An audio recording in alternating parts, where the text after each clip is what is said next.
Magsisisig ako ngayon. Ayan, no? Sisig at saka lechon kawali. Sunday lunch.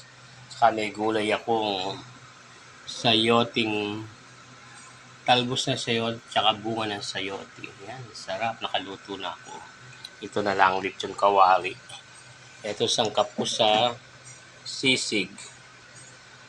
Bawang, sibuyas, sili, utak ng baboy, mayonnaise, at saka kalamansi. Yan.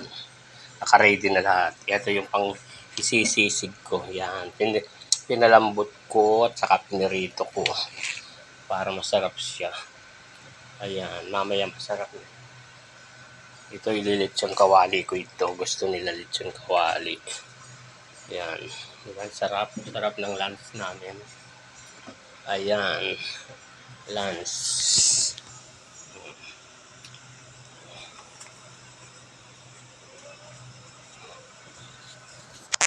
Diba?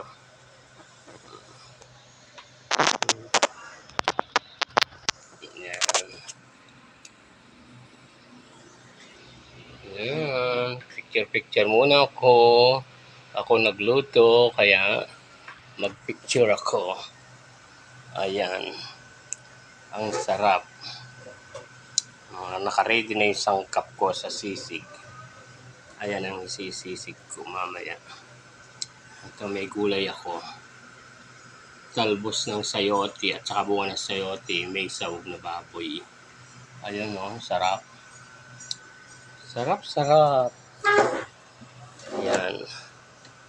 Yummy talaga. Yummy. Yung may utak ng baboy, ilalagay ko sa sisig para masarap. Saka kalamansi, saka mayonnaise. Marami sibuyas, bawang, sisig.